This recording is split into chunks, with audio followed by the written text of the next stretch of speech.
आज हम लोग करेंगे क्वेश्चन नंबर 16 जिसमें कहा गया है कि body having its centre of mass at the origin has 3 of its particle A0 0 A0 0 0 A the moments of inertia of the about of a body about x and y axes are 0.20 kilogram per metre square each the moment of inertia about the z axes हमें पता करना है। तो 4 option दिए गए हैं।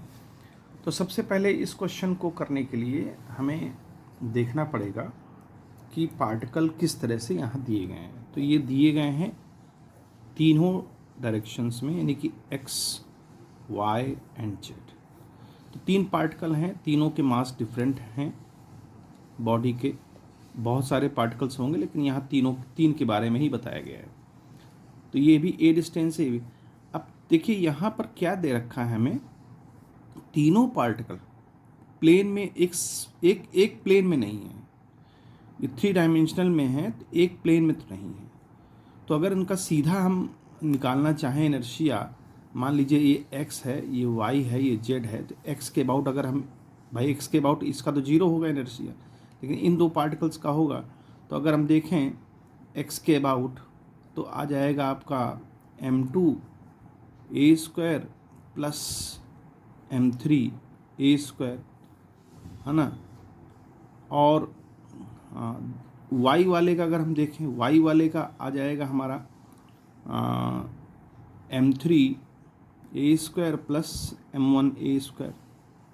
ऐसे z वाले का आ जाएगा, अब z वाले का देखिए, z वाले के लिए m2a² प्लस m1a²। अब देखिए यहाँ m1 m2 m3 कुछ नहीं पता है।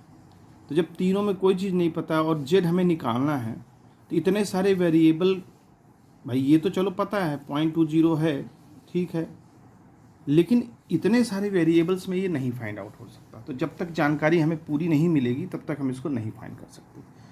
दूसरे तरीके हैं कि अगर मान लीजिए हम इनको एक्सेस थ्योरम लगाते हैं, तो 2 थ्योरम्स हैं, एक परपेंडिकुलर है, एक पैरेलल थ्योरम है।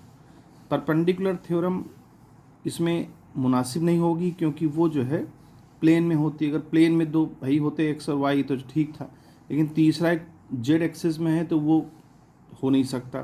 तो यहाँ पर और पैरेलल थ्योरम जो है लगेगी, तो पैरेलल थ्योरम में इसके अबाउट एक्सेस के निकाल सकते हैं, इसके अबाउट पैरेलल निकाल सकते हैं अगर कोई एक्सेस दे रखी है। z हमको पता नहीं है, इसका हमें पता करना है, और इसके अबाउट फिर हम दूसरी एक्सेस कहाँ बना के निकाल पाएंगे। तो ये दोनों ही संभव नहीं है, और ना ये तरीका संभव है ना ये तरीका संभव है। लिहाजा ये जो इसका आंसर है, वो इसका आंसर जो दे रखा है हमें क्वेश्चन में, वो दे रखा है can not be detected the information, यानी कि हम इस इन्फॉर्मेशन से हम इसको डिटेक्ट नहीं कर सकते। तो ये डी ऑप्शन जो है वही सही होगा, बाकी के ऑप्शन इसमें गलत हो जाएंगे।